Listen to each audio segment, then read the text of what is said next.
Hello, my darling, and welcome to today's story time. We have a light, rolling thunderstorm in the background to help you fall asleep. And now, on with our story time. Chapter 4. It is only with vast hesitancy and repugnance that I let my mind go back to Lake's camp and what we really found there, and to that other thing beyond the frightful mountain wall. I am constantly tempted to shirk the details and to let hints stand for actual facts and ineluctable deduction. I hope I have said enough already to let me glide briefly over the rest. The rest, that is, of the horror at the camp. I've told of the wind-ravaged terrain, the damaged shelters, the disarranged machinery, the buried uneasiness of our dogs, the missing sledges and other items, the deaths of men and dogs, the absence of Gedney, and the 6 insanely buried biological specimens, strangely sound in texture for all their structural injuries, from a world 40 million years ago. I do not recall whether I mentioned that, upon checking up 9 bodies, we found 1 dog missing. We did not think much about that until later. Indeed, only Danforth and I have thought about it at all. The principal things I've been keeping back relate to the bodies, and to certain subtle points which may or may not lend a hideous and incredible kind of rationale to the apparent chaos. At the time, I tried to keep the men's mind off those points, for it was so much simpler, so much more normal, to lay everything to an outbreak of madness on the part of some of Lake's party. From the look of things, that demon mountain wind must have been enough to drive any man mad in the midst of all this center of all earthly mystery and desolation. The crowning abnormality, of course, was the condition of the bodies, men and dogs alike. They had all been in some terrible kind of conflict, and were torn and mangled in fiendish and altogether inexplicable ways. Death, so far as we could judge, had in each case come from strangulation or laceration. The dogs had evidently started the trouble, for the state of their ill-built corral bore witness to its forcible breakage from within. It had been set some distance from the camp because of the hatred of the animals for those hellish archaean organisms. But the precaution seemed to have been taken in vain. When left alone in that monstrous wind behind flimsy walls of insufficient height, they must have stampeded, whether from the wind itself or from some subtle, increasing odor emitted by the nightmare specimens. One could not say. Those specimens, of course, had been covered with a tent cloth. Yet, the low Antarctic sun had beat steadily upon that cloth, and Lake had mentioned that solar heat tended to make the strangely sound and tough tissues of the things relax and expand. Perhaps the wind had whipped the cloth from over them and jostled them about in such a way that their more pungent olfactory qualities became manifest, despite their unbelievable antiquity. But whatever had happened, it was hideous and revolting enough. Perhaps I had better put squeamishness aside and tell the worst at last. Though with a categorical statement of opinion, based on the first-hand observations and most rigid deductions of both Danforth and myself, he was in no way responsible for the loathsome horrors we found. I have said that the bodies were frightfully mangled. Now I must add that some were incised and subtracted from the most curious, cold-blooded, and inhuman fashion. It was the same with dogs and men. All the healthier, fatter bodies, quadrupedal or bipedal, had their most solid masses of tissue cut out and removed, as by a careful butcher. And around them was a sprinkling of salt, taken from the ravage this on the plain. This conjured up the most horrible associations. The thing had occurred in one of the crude airplane structures from which the plane had been dragged out, and subsequent winds had effaced all tracks which could have supplied any plausible theory. Scattered bits of clothing, roughly slashed from the human-incised subjects, hinted no clues.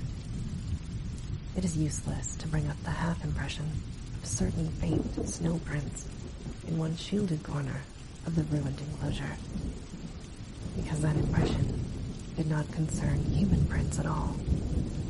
It was clearly mixed up with all the talk of fossil prints, which poor Lake had been giving throughout the preceding weeks. One had to be careful of one's imagination in the lee of those overshadowing mountains of madness. As I have indicated, Gedney and one dog turned out to be missing in the end. When we came upon that terrible shelter, we had missed 2 dogs and 2 men, but the fairly unharmed dissecting tent, which we entered after investigating the monstrous graves, had something to reveal. It was not as Lake had left it, for the covered parts of the primal monstrosity had been removed from the improvised table. Indeed, we had already realized that one of the 6 imperfect and insanely buried things we had found, along with the trace of a peculiarly hateful odor, must represent the collected sections of the entity which Lake had tried to analyze.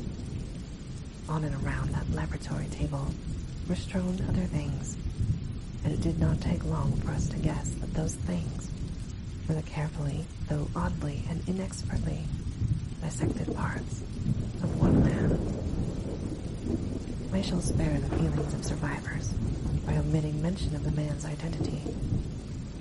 Lake's anatomical instruments were missing, but there were evidences of their careful cleansing. The gasoline stove was also gone, though round it we found a curious litter of matches. We buried the human parts beside the other 10 men, and the canine parts we found with the other 35 dogs. Concerning the bizarre smudges on the laboratory table, and on the jumble of roughly handled illustrated books scattered near it, we were much too bewildered to speculate. This formed the worst of the camp horror, but other things were equally perplexing. The disappearance of Gedney, the one dog, the 8 uninjured biological specimens, 3 sledges, and certain instruments, illustrated technical and scientific books, writing materials, electric torches and batteries, fuel and heat, heating apparatus, spare tents, fursuits and the like, was utterly beyond sane conjecture, as were likewise the spatter-fringed ink blots on certain pieces of paper, and the evidences of curious, alien fumbling and experimentation, and all other mechanical devices both at the camp and at the mooring. The dogs seemed to abhor this oddly disordered machinery. Then, too, there was the upsetting of the larder, the disappearance of certain staples, and the jarringly comical heap of tin cans pried open in the most unlikely ways and in the most unlikely places. The profusion of scattered matches, intact, broken, or spent, formed another minor as did the 2 or 3 tent cloths and fur suits which we found lying about, with peculiar and unorthodox slashings, conceivably due to the clumsy efforts and unimaginable adaptations. The maltreatment of the human and canine bodies, and the crazy burial of the damaged Archaean specimens, were all of a piece of this apparent of madness. In view of just such an eventuality as the present one, we carefully photographed all the main evidences of insane disorder at the camp, and, Shall use the prince to buttress our pleas against the departure of the proposed Starkweather Moor expedition. Our first act, after finding the bodies in the shelter, was to photograph and open the row of insane graves with the 5 pointed snow mounds. I could not help noticing the resemblance of monstrous mounds, with their clusters of grouped dots, to poor Lake's descriptions of the strange, greenish soapstones. And when we came upon some of the soapstones themselves in the great mineral pile, we found the likeness very close indeed. The entire general formation, it must be made clear, seemed abominably suggestive of the starfish head of the archaean entities, and we agreed that the suggestion must have worked potently upon the sensitized minds of Lake's overwrought party. Our own first sight of the actual buried entities formed a horrible moment, and sent the imaginations of Pavodi and myself back to some of the shocking primal myths we had read and heard. We all agreed that the mere sight and continued presence of the things must have cooperated with the oppressive polar solitude and demon mountain wind in driving Lake's party mad. For madness, centering in Gedney as the only possible surviving agent, was the explanation spontaneously adopted by everybody, so far as spoken utterance was concerned. Though I will not be so naive as to deny that each of us may have harbored wild guesses, which sanity forbade him to formulate completely. Sherman, Pavodi, and McTeague made an exhaustive airplane cruise over all the surrounding territory in the afternoon, sweeping the horizon with field glasses in quest of Gedney and of the various missing things. But nothing came to light. The party reported that the Titan barrier range extended endlessly to right and left alike, without any diminution in height or essential structure. On some of the peaks, though, the regular cube and rampant formations were bolder and plainer, having doubly fantastic similitudes to rich painted Asian hill ruins. The distribution of cryptical cave mouths on the black, snow-denuded summits seemed roughly even as far as the range could be traced. In spite of all the prevailing horrors, we were left with enough sheer scientific zeal and adventurousness to wonder about the unknown realm beyond those mysterious mountains. As our guarded message, we rested at midnight after our day of terror and bafflement, and not without a tentative plan for one or more range-crossing altitude flights in a lightened plane with aerial camera and geologist outfit beginning the following morning. It was decided that Danforth and I try it first, and we awakened at 7 a.m., intending an early trip, though heavy winds mentioned in our brief bulletin to the outside world delayed our start until nearly 9 o'clock. I've already repeated the non-committal story we told the men at camp, and relayed outside after our return 16 hours later. It is now my terrible duty to amplify this account by filling in the merciful blanks with hints of what we really saw in the hidden, transmontane world. Hints of the revelations which have finally driven Danforth to a nervous collapse. I wish he would add a really frank word about the thing, which he thinks he alone saw, even though it was probably a nervous delusion. That which was perhaps the last straw that put him where he is. But he is firm against that. All I can do is to repeat his later disjointed whispers about what it was, shrieking as the plane soared back to the wind-tortured mountain pass after that real and damnable shock, which I shared. This will form my last word. If the plain signs of surviving elder horrors in what I disclose be not enough to keep others from meddling with the inner Antarctic, or at least from prying too deeply beneath the surface of that ultimate waste of forbidden secrets and unhuman, eon-cursed desolation, the responsibility for unnameable perhaps immeasurable evils, will not be mine. Danforth and I, studying the notes made by the Bodhi in his afternoon flight, and checking up with the sextant, had calculated that the lowest available pass in the range lay somewhat to the right of us, within sight of camp, and about 23,000 or 24,000 feet above sea level. For this point, then, we first headed in the lightened plane as we embarked on our flight of discovery. The camp itself, on foothills that sprang from a high continental plateau, was some 12,000 feet in altitude. Hence, the actual weight increase necessary was not so vast as it might seem.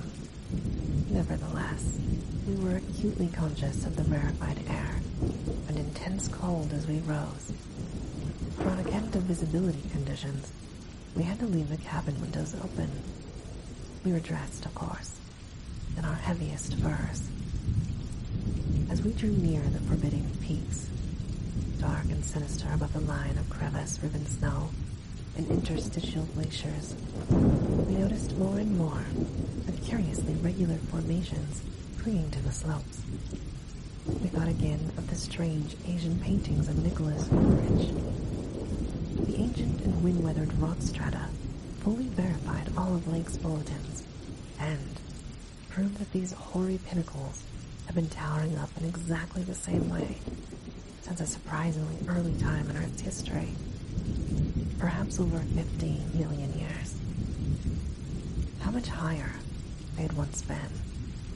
It was futile to guess, but everything about this strange region pointed to obscure atmospheric influences unfavorable to change and calculated to alter the usual climactic processes of rock disintegration. But it was the mountainside tangle of regular cubes, ramparts, and cave mouths which fascinated and disturbed us most. I studied them with a field glass and took aerial photographs whilst Danforth drove, and at times relieved him at the controls, though my aviation knowledge was purely an amateur's. We could easily see that much of the material of the things. There was a lightish Archean quartzite, unlike any formation visible in the broad areas of the general surface. Their regularity was extreme and uncanny to an extent which poor Lake had scarcely hinted. As he had said, their edges were crumbled and rounded from untold eons of savage weathering, but their preternatural solidity and tough material had saved them from obliteration. Many parts, especially those closest to the slopes, seemed identical in substance with the surrounding rock surface. The entire arrangement looked like the ruins of Machu Picchu in the Andes, or the primal foundation walls of Kish, as dug up by the Oxford Field Museum expedition in 2009. And both Danforth and I obtained that occasional impression of separate cyclopean blocks, which Lake had attributed to his flight companion Carol. How to account for such things in this place was frankly beyond me, and I felt strangely humbled as a geologist. Igneous formations often have strange regularities, like the famous Giant's Causeway in Ireland. But this stupendous range, despite Lake's original suspicion of smoking cones, was above all else non-volcanic in evident structure. The curious cave mouths, near which the odd formations seemed most abundant, presented another, albeit a lesser puzzle, because of their regularity of outline. They were, as Lake's bulletin had said, often approximately square or semicircular, as if the natural orifices had been shaped to greater symmetry by some magic hand. Their numerousness and wide distribution were remarkable, and suggested that the entire region was honeycombed with tunnels dissolved out of limestone strata. Such glimpses as we secured did not extend far within the caverns, but we saw that they were apparently clear of stalactites and stalagmites. Outside, Those parts of the mountain slopes adjoining the apertures seemed invariably smooth and regular, and Danforth thought that the slight cracks and pittings of the weathering tended toward unusual patterns. Filled as he was with the horrors and strangenesses discovered at the camp, he hinted that the pittings vaguely resembled those baffling groups of dots sprinkled over the primeval greenish soapstones, so hideously duplicated on the madly conceived snow mounds above the 6 varied monstrosities. We had risen gradually in flying over the higher foothills and along toward the relatively low pass we had selected. As we advanced, we occasionally looked down on the snow and ice of the land route, wondering whether we could have attempted the trip with the simpler equipment of earlier days. Somewhat to our surprise, we saw that the terrain was far from difficult as such things go, and that despite the crevices and other bad spots, it would not have been likely to deter the sledges of Scott, Shackleton, or Bootson. Some of the glaciers appeared to lead up to wind-bared passes with unusual continuity, and, upon reaching our chosen pass, we found that its case formed no exception. Our sensations of tense expectancy as we prepared to round the crest and peer out over an untrodden world can hardly be described on paper, even though we had no cause to think the regions beyond the range essentially different from those already seen and traversed. The touch of evil mystery in these great barrier mountains, and in the beckoning sea of opalescent sky glimpsed betwixt their summits, was a highly subtle and attenuated matter not to be explained in literal words. Rather was it an affair of vague psychological symbolism and aesthetic association, a thing mixed up with exotic poetry and paintings, and with archaic myths lurking in shunned and forbidden volumes. Even the winds burden on a peculiar strain of conscious malignity, and for a second it seemed that the composite sound included a bizarre musical whistling or piping over a wide range as the blast swept it in and out of the omnipresent and resonant cave mouths. There was a cloudy note of reminiscent repulsion in this sound, as complex and unplaceable as any of the other dark impressions. We were now, after a slow ascent, at a height of 23,570 feet, according to the aeronoid, and had left the region of clinging snow 50 feet below us. Up here were only dark, bare rock slopes, and a sort of rough, ribbed glaciers, but with those provocative cubes, ramparts, and echoing cave mouths to add a portent of the unnatural, the fantastic, and the dreamlike. Looking along the line of high peaks, I thought I could see the one mentioned by poor Lake, with a rampart exactly on top. It seemed to be half lost in a strange Antarctic haze. Such a haze, perhaps, as had been responsible for Lake's early notion of volcanism. The pass loomed directly before us, smooth and windswept between its jagged and malignly frowning pylons. Beyond it, a sky, fretted with swirling vapors and lighted by the low, polar sun. The sky of that mysterious, farther realm, upon which we felt no human eye had ever gazed.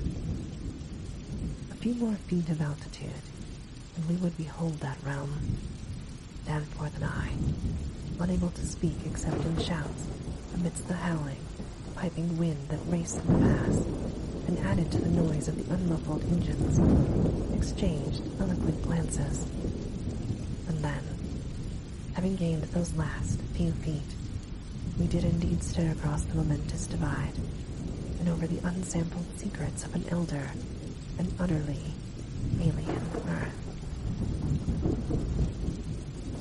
And this, my darling, ends our story time for today.